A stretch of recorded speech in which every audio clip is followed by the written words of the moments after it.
Na Fórmula 1 não basta ter um bom piloto.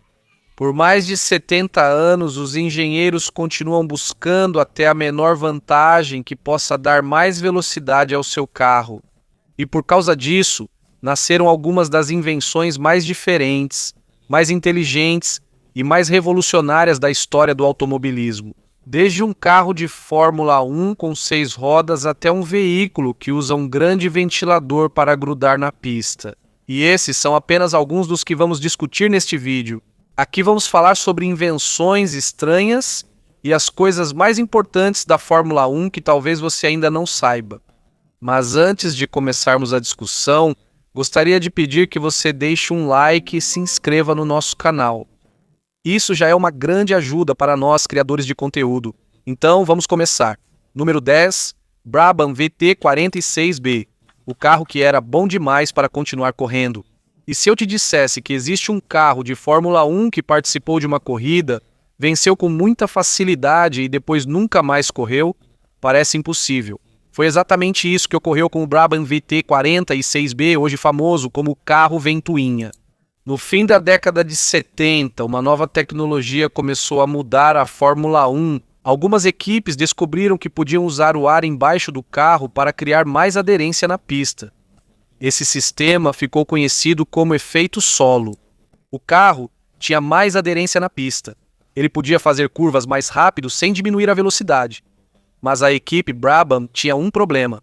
O motor do carro deles era muito largo.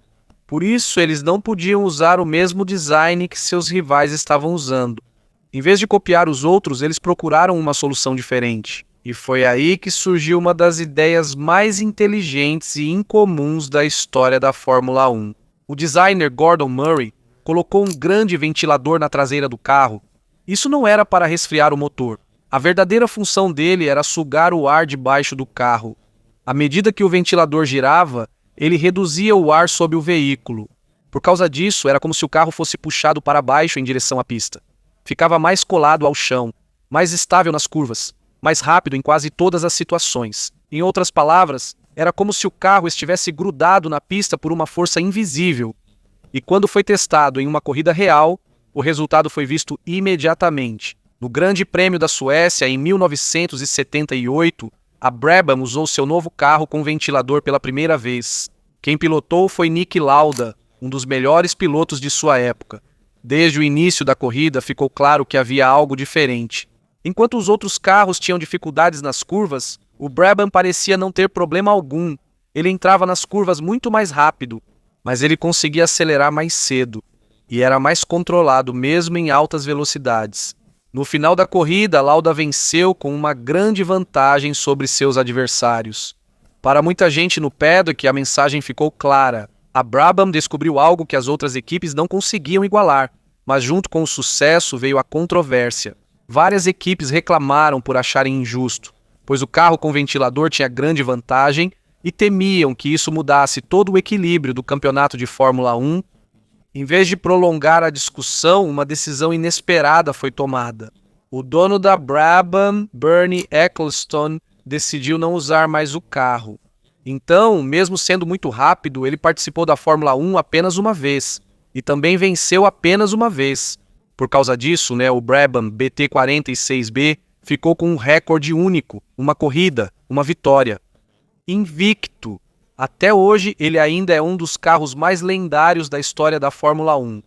Não porque foi o que reinou por mais tempo, mas porque mostrou até onde uma ideia criativa pode chegar quando se une engenharia e uma vontade imensa de vencer. Número 9. Tyrrell P34. O único carro de 6 rodas a vencer na Fórmula 1. Quando falamos de Fórmula 1, normalmente pensamos que a velocidade do piloto é o mais importante. Mas, na verdade, muitas corridas são vencidas por causa das ideias inovadoras dos engenheiros. E um dos exemplos mais curiosos disso é um carro de Fórmula 1 com 6 rodas. Em 1976, uma equipe chamada Tyrrell Racing apresentou um veículo que parecia saído da ficção científica. À primeira vista, parecia haver algo errado com o design, porque em vez de 4 rodas ele tinha 6. Ele tinha 4 pequenas rodas na frente e 2 rodas normais atrás. Muitos pensaram que era apenas uma jogada de publicidade, mas isso não era verdade. A mente por trás desse projeto era Derek Gardner. Ele acreditava que havia um problema com as rodas dianteiras grandes dos carros de Fórmula 1 naquela época. A observação dele era simples. Quanto mais rápido o carro ia, mais ar batia nas rodas grandes. Por isso, o arrasto aerodinâmico aumentava, dificultando o ganho de velocidade do carro. Então, ele buscou uma solução inusitada. E se trocarmos as duas rodas grandes por 4 menores, dessa forma o carro ainda teria aderência suficiente na estrada. Mas com rodas menores, há menos resistência ao vento. Ou seja, quase a mesma aderência, mas menos arrasto. Surpreendentemente, isso funcionou. A ideia não era boa só na teoria. Ela também foi comprovada em corridas reais. No Grande Prêmio da Suécia de 1976, os 2 carros de 6 rodas da Tyrrell terminaram em primeiro e segundo lugar. Esse foi um dos triunfos mais inesquecíveis da história da Fórmula 1. De repente, todo o paddock voltou sua atenção para esse carro diferente. Eles mostraram que design não era brincadeira. Durante toda a temporada de 1976, o carro continuou competitivo e regularmente conquistava pontos contra os carros mais tradicionais. Mas mesmo com um conceito bom, havia um problema que a engenharia não conseguia resolver. Os pneus especiais pequenos que ele usava eram feitos apenas para uma equipe. Por causa disso, o fabricante de pneus não priorizou melhorar esses pneus. Enquanto as outras equipes avançavam, o projeto de 6 rodas foi ficando para trás. Não porque o design estivesse errado, mas porque era difícil dar suporte às peças especiais que ele precisava. Em 1977, a Tyrrell abandonou completamente o conceito. Mais tarde, a Fórmula 1 implementou uma regra que limitava todos os carros a apenas 4 rodas. Até hoje, essa regra ainda está em vigor. Mesmo assim, o mundo do automobilismo não esqueceu a Tyrrell P34, pois até hoje ela continua sendo o único carro de 6 rodas a vencer um grande prêmio de Fórmula 1. Isso prova que, às vezes, as ideias que parecem impossíveis são as que trazem as maiores surpresas nas corridas. Número 8. F-Duct, a brecha que deixou a McLaren mais rápida. Na Fórmula 1 nem sempre vence quem tem o motor mais potente. Às vezes, a verdadeira vantagem vem de um detalhe tão pequeno que quase ninguém percebe. E em 2010 a McLaren descobriu exatamente isso. Nas primeiras corridas da temporada, outras equipes perceberam que havia algo diferente no carro deles. Nas retas do circuito, ele era mais rápido do que a maioria dos adversários. O motor não era maior. Também não havia nenhuma asa ou carroceria diferente que fosse fácil de ver. À primeira vista, o carro parecia normal. Mas quando analisavam os dados, ficava claro que ele tinha uma vantagem em velocidade. Por causa disso, as outras equipes começaram a investigar. Semanas se passaram antes que eles finalmente entendessem de onde vinha a vantagem da McLaren. E quando descobriram a resposta, muitos não conseguiam acreditar, porque o segredo dependia do próprio corpo do piloto. Para entender isso, primeiro precisamos saber qual é a função da asa traseira. A asa traseira é como uma asa na parte de trás de um carro de Fórmula 1. Ela ajuda a pressionar o carro contra o asfalto para dar mais aderência nas curvas. Mas isso tem um preço. À medida que a aderência aumenta, também aumenta o arrasto. Ou seja, o ar que impede o carro de ganhar velocidade. Então temos um problema. Nas curvas, você quer bastante downforce. Mas nas retas, você quer pouco arrasto para ser mais rápido. Normalmente é difícil conseguir os dois ao mesmo tempo. Mas a McLaren encontrou uma solução. Eles colocaram canais de ar especiais dentro do carro. Quando o fluxo de ar está normal, a asa traseira funciona totalmente e oferece máxima aderência. Mas quando o piloto cobre um pequeno orifício perto do cockpit com a perna ou o joelho, a direção do ar dentro do sistema muda. De repente, o efeito da asa traseira diminui. Menos arrasto, velocidade máxima mais alta. Quando chega a hora de entrar na curva, o piloto simplesmente coloca o pé de volta na posição normal. Imediatamente, todo o downforce do carro volta. Parece simples, mas o conceito é muito inteligente. E, acima de tudo, estava dentro das regras. Naquela época, dispositivos aerodinâmicos móveis eram proibidos. Mas havia uma brecha no regulamento. O corpo do piloto não era considerado parte do carro. Então, tecnicamente, eles não estavam violando nenhuma regra. Quando o segredo foi revelado, outras equipes como a Ferrari e a Red Bull correram para fazer suas próprias versões. Mas o sistema original da McLaren continuou sendo o mais eficaz. Não demorou para a FIA perceber isso também. Eles acharam essa brecha estranha demais. Por isso, após a temporada de 2010, eles mudaram o regulamento e proibiram qualquer sistema que usasse o corpo do piloto para alterar o desempenho aerodinâmico do carro. O FFDAC durou apenas um ano, mas nesse curto período isso mostrou até onde os engenheiros da Fórmula 1 podem ir na busca até mesmo pela menor vantagem possível. Porque às vezes a diferença entre vencer e perder começa com algo tão simples quanto cobrir um pequeno buraco com o joelho.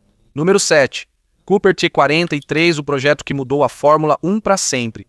Hoje em dia, é totalmente normal para nós vermos o motor de um carro de Fórmula 1 atrás do piloto. Mas houve uma época em que tudo era o contrário. Nos primeiros anos da Fórmula 1, quase todos os carros tinham um motor na frente. Esse era o design usado por toda a indústria. E como isso já era feito há muito tempo, quase ninguém questionava se havia uma maneira melhor. Mas em 1958, uma pequena equipe britânica decidiu tentar algo diferente. E eles tentaram algo diferente. O nome do carro deles era Cooper T43. Em vez de colocar o motor na frente, eles o colocaram atrás do piloto. No começo, muita gente não ficou convencida. Na verdade, esse nem era o carro mais potente do grid. Também não era o que tinha a melhor aerodinâmica. Mas ele tinha uma vantagem muito importante. O equilíbrio dele era melhor. Como o motor ficava atrás, o peso ficava mais próximo das rodas, que empurravam o carro para frente. A tração era melhor. Fazia curvas mais rápido, era mais fácil de controlar. E como não havia mais um motor grande na frente, o carro inteiro ficou menor e mais leve. Em pistas com muitas curvas, esse efeito apareceu rapidamente. Enquanto os carros maiores com motor dianteiro tinham dificuldade para fazer curvas, o Cooper era mais rápido e ágil. Aos poucos, ele provou que o costume não era o mais importante. O que importa é o que é mais eficaz. Nem todos aderiram imediatamente. Muitos nomes grandes da Fórmula 1 continuaram preferindo o design antigo. Um deles foi Enzo Ferrari.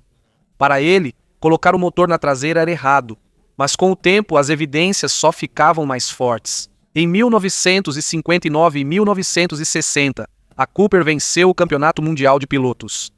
De repente, toda a visão do esporte mudou. O que antes era estranho virou o novo padrão. Uma a uma, as equipes adotaram o motor traseiro. E no início dos anos 60, quase nenhuma equipe séria usava mais o motor na frente. Desde então até hoje, todos os carros modernos de Fórmula 1 seguem o mesmo conceito. Mesmo não sendo tão famosa quanto outras da lista, talvez seja uma das mais importantes. Porque isso não apenas deixou um carro mais rápido, mudou o rumo de toda a Fórmula 1 para sempre. Número 6. Ferrari 640. A caixa de câmbio que mudou a Fórmula 1 para sempre. Hoje em dia, é normal para os pilotos de Fórmula 1 trocarem de marcha usando pequenas borboletas atrás do volante. Com um simples movimento de dedo, o carro já troca de marcha. Mas antigamente a situação era bem diferente. Por quase 40 anos, os pilotos precisavam tirar uma mão do volante toda vez que trocavam de marcha. Enquanto o carro corria em alta velocidade, eles precisavam pisar na embreagem, mover a alavanca de câmbio e depois soltar a embreagem novamente. E muitas vezes, eles faziam isso enquanto estavam no meio de uma curva, disputando posição com outros carros ou até mesmo dirigindo em pista molhada. Um pequeno erro pode causar um grande problema. A caixa de câmbio pode ser danificada. Você pode perder posições e às vezes pode até perder a chance de vencer. Por isso, em 1989, a Ferrari apresentou uma tecnologia que mudou completamente a forma de pilotar na Fórmula 1. Esta é a Ferrari 640, o primeiro carro de Fórmula 1 a usar um câmbio semi-automático com pedal shift. Em vez de uma alavanca de câmbio, 2 pequenos pedals foram colocados atrás do volante. Quando você queria subir uma marcha, puxava um dos pedals. Quando você queria reduzir a marcha, puxava o outro pedal. Não havia mais alavanca de câmbio, não precisava mais soltar o volante. Nada de movimentos complicados enquanto corria. Mais rápido, mais simples e mais seguro. Esse sistema foi um dos projetos do famoso engenheiro John Barnard. O objetivo dele era tornar as trocas de marcha mais rápidas e reduzir os erros cometidos pelos pilotos. Mas como muitas novas tecnologias, nem tudo foi perfeito no começo. Nas primeiras corridas, a Ferrari 640 frequentemente apresentava problemas.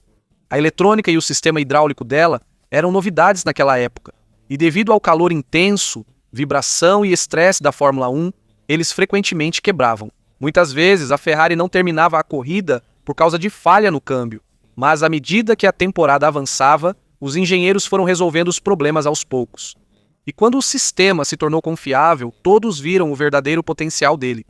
As trocas de marcha ficaram mais rápidas, menos tempo era desperdiçado, e o piloto podia se concentrar mais na direção. A vantagem se tornou tão grande que, em pouco tempo, outras equipes começaram a fazer suas próprias versões. Em apenas alguns anos, quase todas as equipes da Fórmula 1 já estavam usando o câmbio pedal shift. E a influência disso não parou por aí. Eventualmente, essa tecnologia também migrou para as corridas de endurance, carros de turismo, rally e até mesmo para carros esportivos que pessoas comuns podem comprar.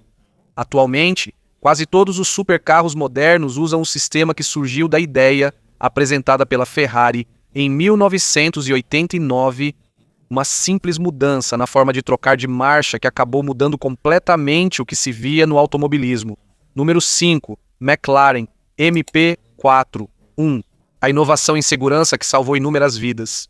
Quando vemos uma colisão violenta na Fórmula 1 e o piloto ainda consegue sair andando, muitas vezes pensamos que isso é um milagre, mas na verdade isso é resultado de décadas de engenharia e avanços em segurança. E um dos motivos mais importantes de a Fórmula 1 ser mais segura hoje começou em 1981. A segurança atual da Fórmula 1 começou com um chassi de alumínio, que é leve e resistente, mas há uma grande fraqueza.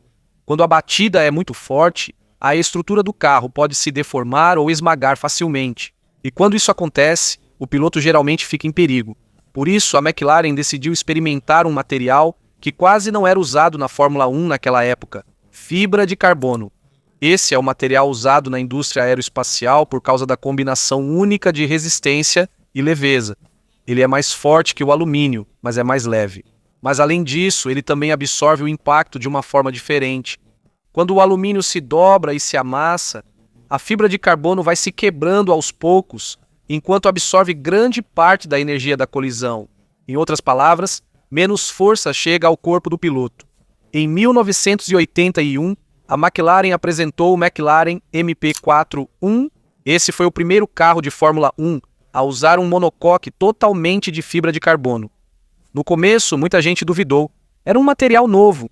Ninguém sabia ainda como isso se comportaria em um acidente real em alta velocidade. Mas quando os acidentes aconteceram, a resposta apareceu rapidamente. Em colisões que poderiam causar ferimentos graves no passado, mais pilotos conseguiram sobreviver e sair com poucos machucados. Ficou provado que a fibra de carbono não é apenas uma alternativa ao alumínio. Ela é melhor, mais segura e mais eficaz na proteção da vida do piloto. Devido ao seu sucesso, outras equipes começaram a seguir o mesmo design. Logo, isso se tornou o novo padrão em toda a Fórmula 1. Até hoje, todos os carros de Fórmula 1 usam a célula de sobrevivência de fibra de carbono. Antes que um carro seja autorizado a participar de uma corrida, ele precisa passar nos rigorosos testes de colisão da FIA. E quando vemos um piloto conseguindo sair de um acidente muito forte, há uma grande possibilidade de que um dos motivos seja algo que foi mostrado pela primeira vez no McLaren MP41. Esta não é a invenção mais rápida da Fórmula 1. Também não é a mais diferente, mas talvez seja uma das mais importantes. Porque, em vez de apenas proporcionar velocidade, ela deu a muitos pilotos a chance de voltar para casa com vida. Número 4. DRS. O botão que mudou as ultrapassagens para sempre. Na Fórmula 1 não basta ser rápido, você também precisa passar pelos adversários. E esse foi exatamente o grande problema da Fórmula 1 moderna. À medida que a tecnologia avançava, o desempenho aerodinâmico dos carros ficava cada vez melhor. Eles faziam as curvas mais rápido, mas eles são estáveis em altas velocidades. Mas isso tem um preço. Quando um carro está muito perto do que está à sua frente, o fluxo de ar de que ele precisa para gerar carga aerodinâmica é perturbado. Por causa disso, ele perde aderência. Mas os pneus esquentam e fica difícil para ele se manter próximo do adversário. Em outras palavras, mesmo que o piloto seja rápido, ainda é difícil ultrapassar. Frequentemente, a corrida acaba em uma longa fila de carros, com quase nenhuma troca de posições. Por isso, em 2011, a Fórmula 1 introduziu um sistema chamado DRS, ou Sistema de Redução de Arrasto. A ideia é simples. Existe uma pequena parte na asa traseira do carro que pode se abrir no momento certo. Quando ela se abre, reduz o arrasto ou o ar que impede a velocidade do carro. Por causa disso, a velocidade máxima do carro aumenta nas partes retas da pista. Mas não pode ser usada a qualquer momento. Existem condições. O piloto precisa estar perto do carro à frente. E ele também precisa estar em uma parte especial da pista chamada zona de DRS. Quando essas condições são atendidas, ele pode apertar o botão e ganhar velocidade extra para tentar ultrapassar. Esse sistema rapidamente se tornou uma parte importante da Fórmula 1. As ultrapassagens aumentaram, as disputas ficaram mais agressivas e o público viu mais disputas roda a roda. Mas nem todo mundo ficou satisfeito. Há pilotos e fãs que acreditam que ultrapassar usando o DRS ficou fácil demais.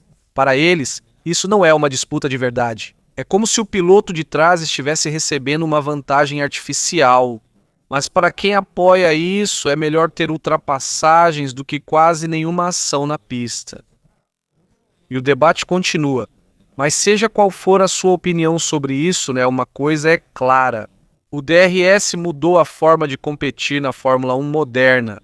E muitas das batalhas mais emocionantes da última década começaram com o simples apertar de um botão.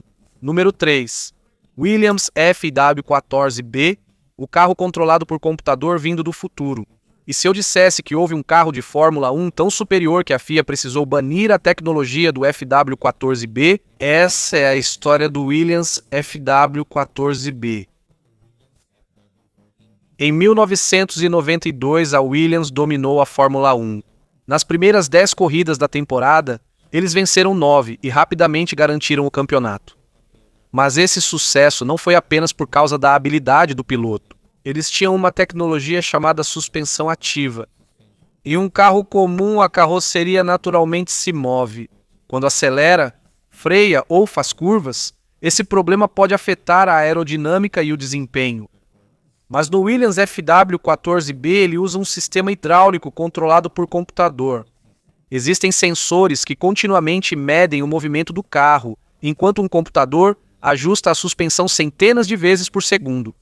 Por causa disso, o carro permanece quase nivelado e estável mesmo em altas velocidades, frenagens fortes e curvas rápidas. O resultado é um carro com uma vantagem enorme sobre seus concorrentes. Nas mãos de Nigel Mansell, o Williams era quase imbatível. Até mesmo seu companheiro de equipe, Ricardo Patrese, lutava regularmente na frente do grid, mostrando que não era apenas o piloto o responsável pelo sucesso deles. A tecnologia teve grande impacto.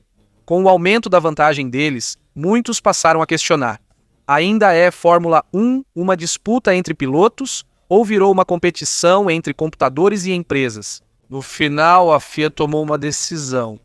Após a temporada de 1993, eles proibiram a suspensão ativa e outros auxílios eletrônicos ao piloto para devolver um papel maior ao piloto nas corridas. Até hoje, o Williams FW14B continua sendo um dos carros de Fórmula 1 mais avançados e dominantes já feitos. Um carro tão bom que até mesmo os criadores das regras ficaram com medo do seu potencial. Número 2. Lotus 79. A invenção que mudou a Fórmula 1 para sempre. Se há uma invenção que realmente mudou a Fórmula 1, muitos especialistas acreditam que foi o efeito solo, e o carro que popularizou isso foi o Lotus 79. No final dos anos 70, a maioria das equipes estava focada em adicionar asas maiores para gerar mais downforce. Mas Colin Chapman, fundador e projetista da Lotus, tinha uma visão diferente. Em vez de olhar para a parte de cima do carro, ele olhou para a parte de baixo. Ele descobriu que, se o fundo do carro fosse projetado corretamente, seria possível criar uma área de baixa pressão que puxaria o carro para baixo, em direção à pista. Em outras palavras, quanto mais rápido o carro vai, mais ele gruda na pista. E a melhor parte disso é que ele consegue gerar muita downforce sem aumentar muito o arrasto aerodinâmico.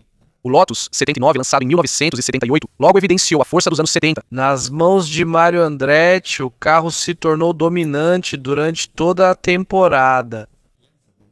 Ele venceu 6 corridas, enquanto seu companheiro de equipe, Ronnie Peterson, também venceu algumas. Logo, todas as equipes perceberam o segredo deles. E como costuma acontecer na Fórmula 1, começou a corrida para copiar o sucesso deles. Em apenas alguns anos, quase todas as equipes competitivas já estavam usando o efeito solo. Mas essa enorme performance tinha um preço. Quando o fluxo de ar sob o carro era interrompido, a downforce podia sumir de repente e o piloto perdia o controle. Por causa disso, aconteceram alguns acidentes graves e, mais tarde, a FIA acabou limitando algumas partes dessa tecnologia. Mas mesmo com a mudança dos regulamentos, o princípio básico do efeito solo nunca desapareceu. Na verdade, ele ainda é usado na Fórmula 1 moderna até hoje. Grande parte da downforce dos carros atuais ainda vem da parte de baixo do carro, uma ideia que foi apresentada pela Lotus há algumas décadas atrás. Muitas invenções vieram e se foram na Fórmula 1. Algumas foram proibidas, outras foram esquecidas. Mas o efeito solo continuou sendo parte do esporte até hoje. E devido à grande influência que teve no design dos carros de corrida, muitos consideram isso como a inovação aerodinâmica mais importante de toda a história da Fórmula 1 número 1. Halo, o dispositivo de segurança que silenciou seus críticos. Nem todas as invenções mais importantes da Fórmula 1 foram feitas para tornar o carro mais rápido. Algumas foram feitas para salvar a vida do piloto. E não há exemplo melhor disso do que o halo. Em 2018, o uso do halo se tornou obrigatório em todos os carros de Fórmula 1. É uma estrutura resistente de titânio colocada acima do cockpit para proteger a cabeça do piloto contra acidentes. Peças grandes podem atingi-lo durante a corrida, mas no começo, muitos fãs e até alguns pilotos foram contra isso. Para eles, o halo era feio de se ver. Outros também diziam que isso estragava o visual tradicional da Fórmula 1, mas não demorou muito para provar por que isso era importante. No Grande Prêmio da Bélgica, em 2018, o carro de Fernando Alonso voou por cima do carro de Charles Leclerc após um acidente. No início da corrida, a parte de baixo do carro atingiu diretamente o halo em vez do capacete de Leclerc. Muitos acreditam que o resultado poderia ter sido grave se não fosse por essa proteção. Mas o exemplo mais conhecido aconteceu no Grande Prêmio do Bahrein em 2020. Em um acidente assustador, o carro de Romain Grosjean colidiu com a barreira de metal em altíssima velocidade. O carro se partiu ao meio e imediatamente foi engolido pelas chamas. Por alguns segundos, ninguém sabia se o piloto ainda estava vivo. Mas, após 27 segundos, Grosjean conseguiu sair do carro em chamas. De acordo com as análises após o acidente, grande parte de sua sobrevivência se deve ao halo, que impediu que a barreira atingisse diretamente sua cabeça. Desde então, ele ajudou em vários outros acidentes graves na Fórmula 1 e até mesmo em categorias de corrida inferiores. As críticas foram desaparecendo aos poucos.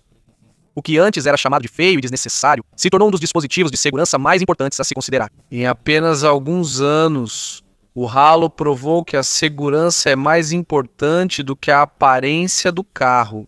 E para muitos pilotos, pode ser a invenção que lhes deu uma segunda chance na vida.